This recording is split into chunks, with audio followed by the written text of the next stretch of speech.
Assalamualaikum warahmatullahi wabarakatuh. Selamat sore teman-teman semuanya. Ketemu lagi dengan aku Vira di Bright Talk. Ceritakan kisahmu, wujudkan inspirasimu. Oke, teman-teman, hari ini kedatangan pemateri yang sangat menginspirasi, yaitu Kak Marhani. Nah, teman-teman pasti bertanya, kenapa harus Marhani yang dipanggil? Kenapa enggak award di Bright yang lain?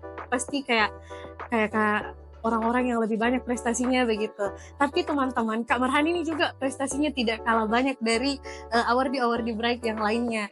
Nah, salah satu prestasi beliau itu dia merupakan delegasi dari Universitas Hasanuddin dalam program exchange ke Jepang. Kemudian dia juga pernah mendapatkan juara 1 lomba karya tulis ilmiah di Fakultas Fisip, Kak Di. Iya. Oke. Setelah membacakan beberapa prestasi dari Kak Hani, mungkin langsung saja kayak saya tanya-tanya, Di. Iya. Sebelumnya bagaimana kabar Kak? Alhamdulillah baik. Kalau kita ya? Alhamdulillah baik juga. Ya, sudah siap nih saya tanya-tanya? Siap. Oke. Jadi kemarin kulihat Ki postingan IG tak, ternyata ikut Ki exchange. Nah, itu exchange-nya kan di Jepang. Nah, dari mana Ki dapat info-info exchange seperti itu? Kenapa saya tidak dapat Kak begitu? Oke, jadi exchange-ku ini namanya Unhas Okadai Exchange Study Program. Jadi ini tuh diadakan dari inisiatifnya dekanku sendiri, Dekan Fakultas Kedokteran Gigi. Jadi dekanku itu dia pernah berkuliah di Okadai. Nah, waktunya dia selesai nih berkuliah, ada inisiatifnya untuk menjalin silaturahmi dengan orang di Okadai, tepatnya itu Profesor Kuroda. Terus dari situlah muncul nih exchange ini untuk saling bertukar pengetahuan dan juga budaya. Nah, sebenarnya exchange-ku ini dia 3 batch nih. Ada 21, 22, dan saya 23. Di batch ketiga nih. Terus untuk kegiatannya itu dia kayak hybrid. Ada yang online sama ada yang offline gitu.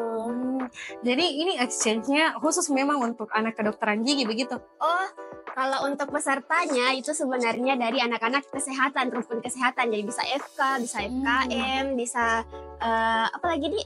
FKG, dan masih banyak lagi. Oh, berarti kayak saya yang di rumpun sosum nggak bisa kayak ikuti. Mungkin kedepannya bakalan ada aturan baru gitu. Ya, bismillah, semoga nanti ada di motong Kak, aku rasa ke Jepang jalan-jalan gratis dengan exchange begitu. Ya, berapa bulan Maki ini jalani program exchange? Oh, kalau untuk programnya itu sebenarnya mendaftarkan dari semester 2. Terus kujalankan di waktu semester 3 dari Agustus sampai kalau untuk online-nya ini dari Agustus sampai September. Nah, dari situ kayak online, kayak Zoom meeting dengan teman. Jadi nanti kita dibagi kelompok, kita ada sekitar, kalau tidak salah ingat, ada 4 kelompok. Jadi nanti ada kayak topik sudah dibuatkan Ki. Yang pertama itu introduction, terus ada kayak pengenalan diri, pengenalan fakultas, dan masih banyak lagi. Sampai yang terakhir itu yang kayak agak lumayan susah materinya tentang AI. Kayak kan di Indonesia itu kayak AI baru, mungkin agak masih baru, sedangkan itu kayak cukup berkembang gitu. Jadi kayak di situ agak sulit untuk membahasakan bagaimana. Terus waktunya kalau tidak salah bulan Oktober, itu yang orang Jepang datang ke Indonesia. Jadi kayak jalan-jalan kayak begitu. Nah, waktunya itu kalau tidak salah ingat Kak, dia berkunjung ke Wahidin. Jadi keliling gitu di rumah sakitnya Wahidin. Terus setelah itu ada juga kegiatanku sama mereka yang di MIPAH, yang kayak melukis Ki itu. Nah, setelahnya itu ada lagi kegiatan di itu yang apa namanya di CPIK yang naik kapal Ki. Oh, yang perahu finish itu. Jadi naik kapal. Sebenarnya itu karena Profesor Kuroda yang mau sekali naik kapal tuh di Indonesia. Jadi kayak naik kapal Ki situ sampainya malam. Terus itu kegiatannya. Dan ada juga kakak-kakak dari batch yang pertama di situ. Jadi seru sekali bisa kenalan sama mereka tuh. Oh, jadi ceritanya dari ini yang dari Jepang itu sudah datang di Unhas. Nah, ternyata paling sudah datang. Kukira saya kayak online terus begitu. Kukira ada di offline-nya. Oh, tidak. Jadi kayak nanti nih yang Jepangnya dulu datang ke kita tuh. Jadi baru nanti kitanya yang ke Jepang lagi. Berarti Hani mau ke Jepang. Amin. Kapan ke Jepangnya? Kalau dari rencananya itu kayak kalau tidak salah ingat tanggal 12 Desember sampai 19 Desember. Oh, berarti bulan depan Desember deh Amin. hampir nih, Masya Allah. Ya, kan ini program exchange tak sudah Maki lakukan selama beberapa bulan toh yang beberapa bulan yang lalu. Nah, apa-apa nih benefit yang sudah kita dapatkan dari program ini? Kayak kalau exchange itu kayak banyak sekali benefitnya, apalagi di bahasa tuh Oh iya, iya. kayak bisa kembangkan bahasa Inggris karena saya sebenarnya awal ikutku itu kemampuan bahasa Inggrisku juga kayak tidak terlalu bagaimana, cuman kayak basic gitu, kayak bicara sehari-hari. Cuman kayak ada beberapa tipe orang yang banyak itu kosakata nah tahu, tapi susah na bahasakan karena tidak terbiasa begitu. Iya. Nah setelah ikut exchange ini kayak bisa kak dengar bagaimana orang-orang itu bicara bahasa Inggris, apalagi dari Jepang tuh kayak beda logat tak sama mereka aja. Terbiasa ki begitu dengar kata-kata bahasa Inggris setiap minggunya, kata-kata beda lagi. Nah kalau ada yang tidak tahu kayak sama-sama kita cari tahu, jadi kayak belajar ki untuk bisa bahasa Inggris dengan lebih baik begitu. Terus kayak bisa ki belajar budaya-budayanya juga orang-orang Jepang, apalagi itu yang kayak budaya disiplinnya deh ketat sekali. Apalagi waktunya mau ki Zoom, kalau misal bilang ki 15.00, dia itu 14.59 mulu nih, bahkan sama profesor-profesornya. Dan kalau terlambat ke satu menit saya kayak malu kita. Iya, iya, iya deh. Ternyata pada itu disiplinnya Jepang deh, udah diragukan lagi nih.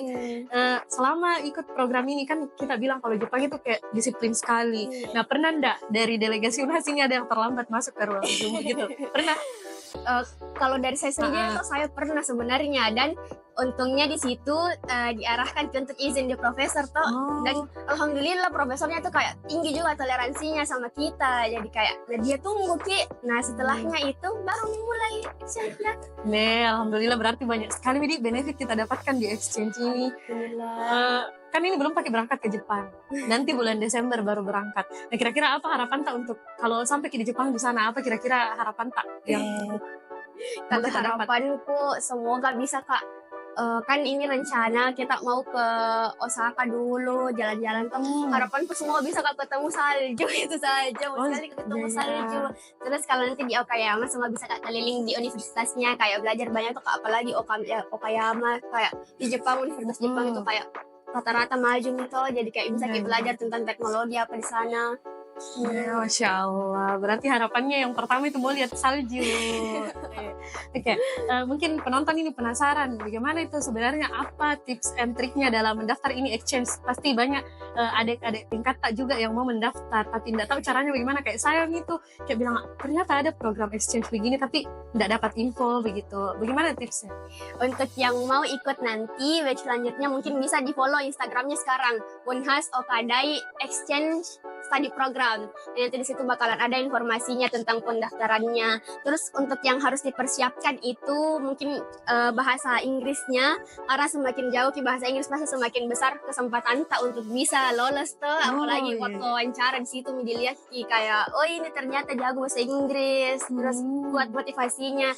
Terus yang kedua itu motivation letter tak juga perbaiki, karena yang nilai itu bukan cuma kakak-kakak tapi sampai di dosen-dosen, profesor dari Jepang. Usahakan kita tulis dengan sumber dan lain-lain. Jadi kayak jangan asal tulis jiplak-jiplak AI, kayak tulis real dari hati kita kenapa kita mau ikut ini exchange begitu. Insya Allah. Oke, jadi teman-teman adik-adik tingkatnya mungkin Hani yang juga mau ikuti jejaknya Hani, ikut di exchange ini juga ke Jepang toh, ya bisa makin mulai sekarang untuk persiapkan bahasa Inggris tak, terus kayak perbaiki motivation letter tak, karena akan dilihat juga sama profesor-profesor yang di Jepang nanti. Jadi kembali perbaiki nih ya tak untuk tulis itu motivation letter. Jadi perbaiki, jangan jiplak-jiplak dari AI, apalagi kayak ChatGPT begitu. Ya. Hani, selain ini tadi toh, selain exchange, tidak asing nih kulihat itu bukan tak selalu muncul di IG-nya fakultas tak, kayak dapat miseng juara, juara satu kepenulisan ini, juara 2 KTI ini. Jadi kayak Masya Allah, tinggi sekali memang prestasinya. Nah, moderatornya guys.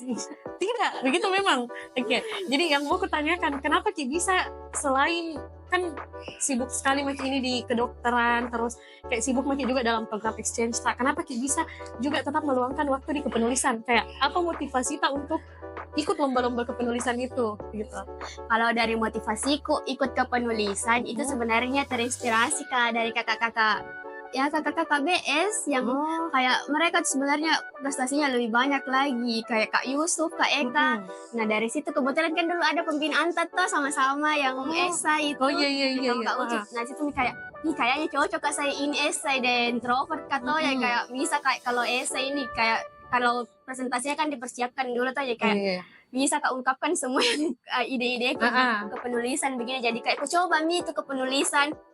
Padahal sebenarnya kayak kurasa kayak nggak cocok Kak deh karena kayak sering sekali kalah tuh, Iya iya gagal iya. kayak bisa 5 lomba di apply, Mhm. nggak ada lolos final kayak nggak cocok Kak kayaknya deh. Tapi nggak lama kayak ada pernah aku ingat sekali Kak Eka itu hari bilang kayak apply saja deh. Nah dari situ kayak apply mah dan alhamdulillah bisa dapat pengalaman dari situ.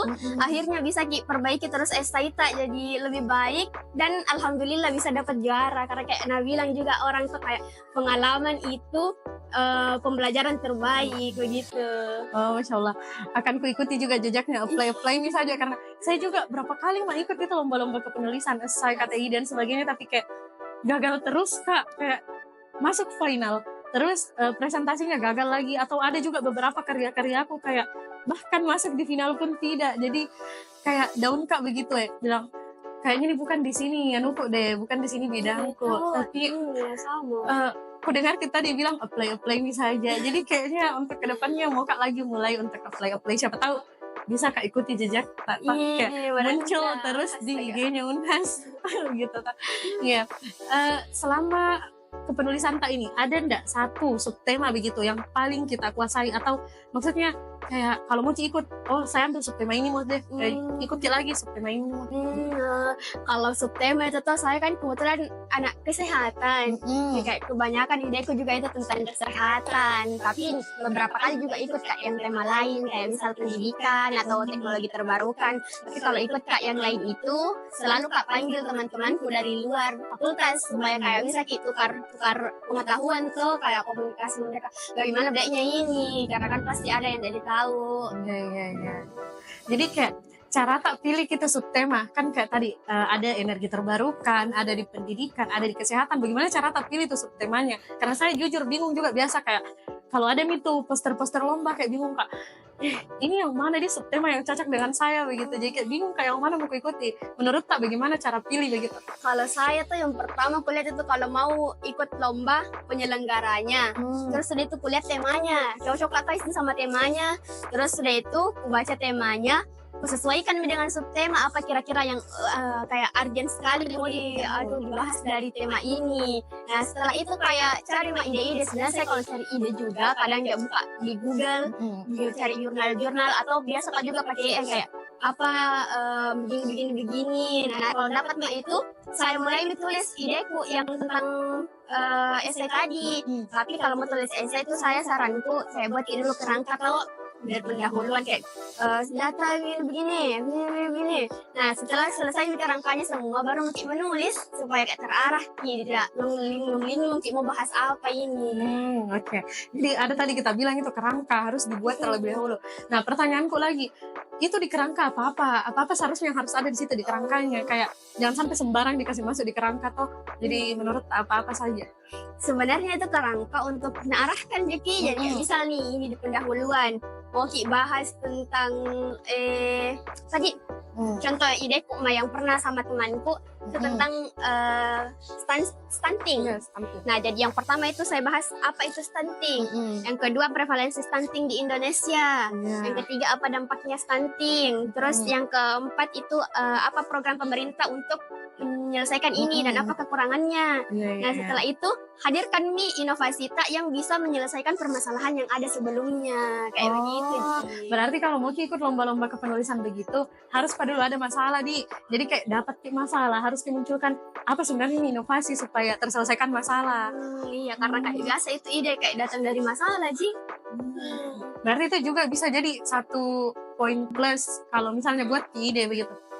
Iya karena apalagi kayak kalau itu masalah yang kayak lagi urgent banget sekarang, kayak lagi viral-viralnya begitu baru diangkat, kita selalu tentang itu. Kayak bagus sekali tuh, kayak belum ada orang yang temukan tentang ini, belum ada yang berpikir ke situ, kita melangkah makin lebih, jadi kayak pasti lebih tertarik juri sama ide-ide tak juga.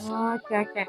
Nah, selain itu tadi masalah dan inovasi yang kita buat toh, menurut tak dari kan selalu maki ikut ini lomba-lomba, pasti banyak sekali pengalaman toh, apalagi kayak presentasi begitu. Kita lihat itu karya-karyanya teman tak bagaimana, maksudnya lawan-lawan tak di situ, bagaimana semua karyanya mereka. Kalau jujur saja dari lomba yang terakhir saya ikuti ini, jujur lawan-lawan itu cukup agak berat karena mereka tuh kayak saran nah guys, kalau misal mau ikut lomba esai, bagus sekali kalau kayak misal ada nih desain tentang itu inovasi. Bahkan dulu ada lawanku yang ada nih prototipenya, dia mau buat robot, jadi nih robotnya. Iya, jadi nih robotnya, jadi dia tampilkan itu robotnya di atas panggung. Jadi kayak kita, mati Mija, kita tidak bisa begini saingi ini karena ada nih hasilnya. Iya. Jadi tapi alhamdulillah bisa diakali sedikit lah.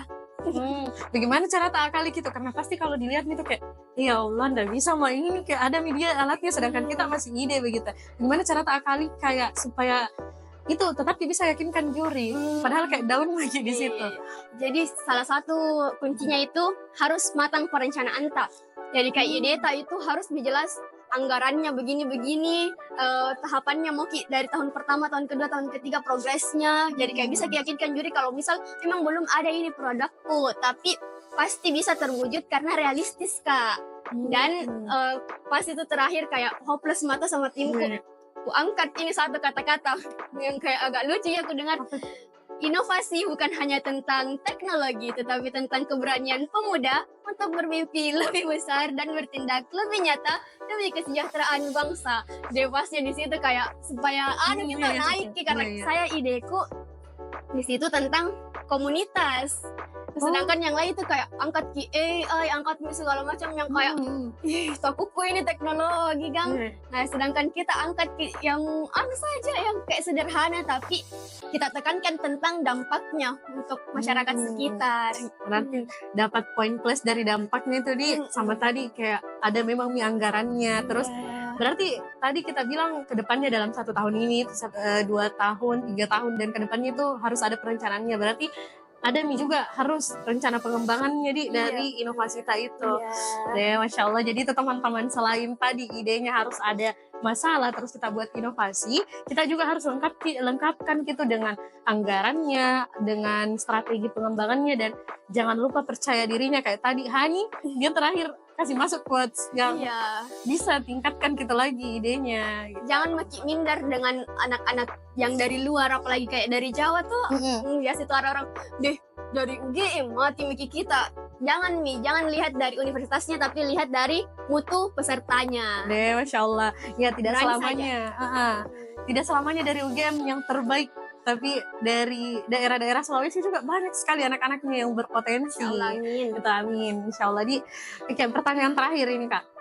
Pasti banyak sekali yang bertanya-tanya tadi tips and triknya Kak dalam mengatur waktu tak Kak sibuk maci di pasti kita tahu semua nih bukan rahasia umum itu kalau di kedokteran pasti banyak sekali praklapnya, banyak sekali tugas-tugasnya, terus kayak ikut makin juga exchange, tidak menutup kemungkinan banyak juga tugas-tugas tak dari exchange itu, banyak kegiatan tak. Nah, terus jadi Ki juga ternyata asisten. Sudah saya lihat juga tadi, jadi Ki asisten laboratorium di fakultas tak.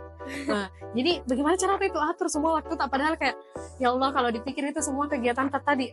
Deh kayak kalau saya kan udah sanggup Mak. Bagaimana cara tak atur waktu tak? Sebenarnya tuh agak keteteran juga sebenarnya pasti. Tapi selalu kata Damkan kalau misal 24 jam itu kayak banyak sekali sebenarnya dikasih dari aula sih. Jadi kayak harus dimanfaatkan sebaik-baiknya. Nah kalau cara aku saya pas masih maba itu selalu kelompokkan kegiatanku. Ada yang kayak kalau kurasa ini penting dan mendesak harus kuselesaikan saat itu juga, detik itu juga. Tidak boleh kak malas-malasan tidur-tidur scroll Instagram atau TikTok, harus kak selesaikan. Nah kalau yang kedua itu ada yang penting tapi tidak mendesak biasa kak tulis gitu di HP ku kayak sebentar jam 12 mau kak begini, jam 3 mau kak begini. Jadi kayak usahakan tidak ada waktuku yang terbuang sia-sia Karena saya tipe orang yang sebenarnya susah Kak untuk begadang. Jadi kayak dari pagi sampai siang itu kumanfaatkan semua waktuku, dan malam harus nggak tidur, tidak boleh Kak tidak tidur karena pasti capek kita juga kalau tidak tidur, dizolimi diri sendiri. Terus selanjutnya itu ada yang tidak penting tapi mendesak. Nah itu biasa juga sama Ji, bikinkan juga jadwal di kemudian hari. Nah yang paling terakhir itu yang tidak penting dan tidak mendesak, kayak misal apa di scroll Instagram, jalan-jalan, itu kayak kalau misal lagi padat-padatnya jangan dulu lah, simpan untuk di kemudian hari itu senang-senang kayak gitu. Dan selalu Kak ingat kata-kata dari Kak Una itu kayak time managementnya deh diperbaiki sebenarnya begitu. Jadi kayak atur waktu tadi sebaik-baiknya, jangan kayak malas-malasan, kalasi-kalasi gitu. Oh iya. Tadi bilang Kak pertanyaan terakhir, tapi masih ada lagi satu pertanyaan kok. Tadi bilang kalasi. Pernah memang kalasi selama ini? Sebenarnya saya itu orang yang tidak bisa Kak hidup di bawah tekanan. Oh iya. Iya.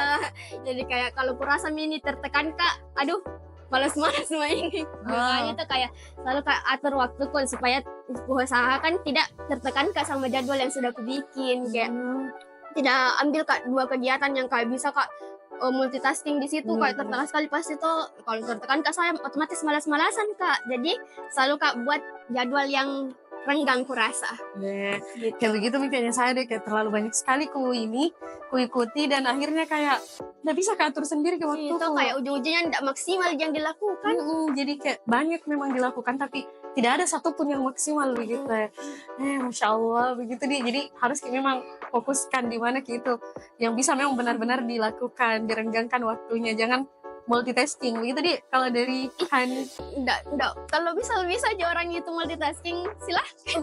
Oh jadi ada beberapa orang biasa bisa di multitasking kalau Oke, jadi itu teman-teman ada beberapa tadi tips-tips dari Hani mengenai bagaimana itu caranya yang student exchange, terus ada juga yang dalam kepenulisan, apa-apa yang harus ada dalam IDETA, dan sudah juga dijelaskan tadi mengenai manajemen waktunya begitu teman-teman. Jadi teman-teman mungkin bisa diikuti apa-apa tips and triknya dari Kak Hani, walaupun kita tahu bahwa setiap orang pasti itu tips and triknya dapat berbeda karena setiap orang tidak bisa ikuti orang lain gitu, tidak bisa untuk menjadi orang lain, tapi setidaknya ada gambaran tak bilang oh ternyata orang-orang yang sukses di depanku ini nak kerjakan begitu. Jadi ada gambaran tak untuk ikuti juga walaupun tidak sepenuhnya diikuti. Jadi tetap ikuti tips and triknya sesuai dengan versi diri kita masing-masing. Oke, semoga podcast hari ini bisa memberikan banyak sekali inspirasi kepada teman-teman setiap penonton podcast. Kami akhiri dengan mengucapkan Assalamualaikum warahmatullahi wabarakatuh. Sampai jumpa di podcast selanjutnya. Dadah. Dadah.